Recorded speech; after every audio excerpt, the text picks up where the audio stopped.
दोस्तों, आज हम बात कर रहे हैं एक ऐसे देश की जो आकार में भले ही छोटा हो, लेकिन संस्कृति, प्रकृति और अध्यात्म में बहुत बड़ा है। ये देश है नेपाल। नेपाल भारत और चीन के बीच बसा एक लैंडलॉक देश है। इसकी सीमाएं उत्तर में तिब्बत और बाकी तीन और भारत से लगती है। लेकिन इस छोटे से भूभाग में प्रकृति का एक ऐसा खजाना छुपा है जो पूरी दुनिया को आकर्षित करता है। नेपाल को हिमालयों की भूमि कहा जाता है क्योंकि विश्व की सबसे ऊंची पर्वत श्रृंखला हिमालय यहीं से होकर गुजरती है और सबसे ऊंचा पर्वत यानी माउंट एवरेस्ट भी इसी जगह पर है जो 8,848 मीटर ऊंचा है। वो भी नेपाल की धरती पर ही है।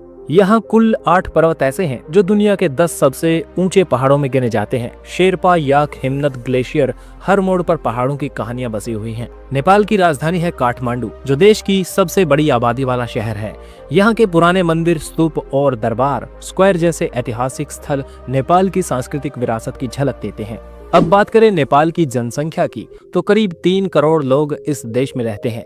यहाँ की मुख्य भाषा नेपाली है, लेकिन हिंदी, मैथिली, भोजपुरी, थारू और अंग्रेजी भी यहाँ के लोग काफी जानते हैं। धर्म की बात करें तो नेपाल कभी दुनिया का एकमात्र हिंदू राष्ट्र हुआ करता था। आज भी यहाँ करीब 80% लोग हिंदू धर्म में आस्था रखते हैं। वैसे तो भारत में भी 80% से ज्यादा लोग हिंदू धर्म में विश्वास रखते हैं, लेकिन नेपाल एक सेल्फ डिक्लेयर्ड हिंदू कंट्री है। इसके अलावा बौद्ध, इस्लाम और ईसाई धर्म के अनुयायी भी बड़ी संख्या में हैं। बौद्ध धर्म के लिए तो नेपाल और भी खास है क्योंकि यहीं पर लुम्बिनी नाम की जगह में गौतम बुद्ध का जन्म हुआ था। लुम्बिनी आज भी एक अंतर्राष्ट्रीय बौद्ध तीर्थ स्थल है जहां दुनिया भर के लोग शांति की तलाश में आते हैं। नेपाल की अर्थव्यवस्था मुख्य रूप से कृषि, टूरिज्म और रेमिनेंट्स पर निर्भर है। यहाँ के बहुत से लोग बाहर देशों में काम करते हैं। भारत, खाड़ी देश, मलेशिया और कोरिया जैसे देशों में जो पैसा वे घर भेजते हैं वो नेपाल की अर्थव्यवस्था की रीढ़ है। टूरिज्म भी यहाँ पर बहुत बड़ा सेक्टर है। ट्रैकिंग, क्लाइंबिंग, स्पिरिचुअल टूरिज्म और एडवेंचर एक्टिविटीज की वजह से हर साल लाखों विदेशी पर्यटक नेपाल आते हैं। पोखरा, काठमांडू, लुम्बिनी, चितवन,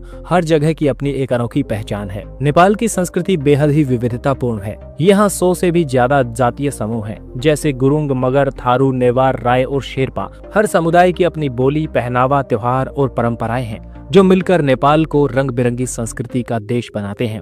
अब बात करते हैं प्रशासनिक ढांचे की।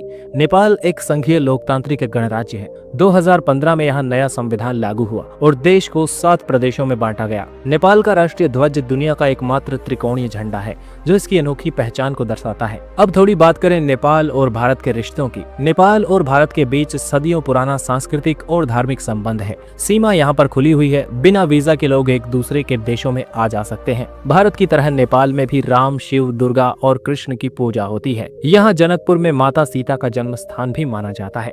लेकिन हाँ, कभी कभी राजनीति में तनाव भी आ जाता है, जैसे सीमाओं को लेकर या चीन के साथ संबंधों को लेकर। फिर भी लोगों के स्तर पर प्यार और भाईचारा बना रहता है। अब अगर आप नेपाल घूमने का सोच रहे हैं तो ये जान लीजिए, यहाँ आने के लिए आपको भारतीय पासपोर्ट की जरूरत नहीं पड़ती। बस एक वैध आईडी कार्ड लेकर आप बस या ट्रेन या फ्लाइट से नेपाल पहुंच सकते हैं। आप काठमांडू के मंदिर देख सकते हैं, पोखरा की झीलों में नाव चला सकते हैं, लुम्बिनी की शांति महसूस कर सकते हैं या फिर चितवन के जंगलों में राइनो देख सकते हैं। नेपाल एक ऐसी जगह है जहां प्रकृति बोलती है, जहां संस्कृति सांस लेती है और जहां आत्मा को सुकून मिलता है। तो अगली बार छुट्टी का मन बने, भीड़ भाड़ से दूर जाना चाहें तो नेपाल जरूर आइए। यहाँ पहाड़ों के बीच आप खुद से मुलाकात करेंगे। वीडियो अच्छा लगा तो लाइक जरूर करें, शेयर करें और जुड़े रहिए ताकि ऐसी वीडियोस आपको मिलते रहें। Thanks for watching. जुड़े रहिए एक्सप्लोर YRS के साथ।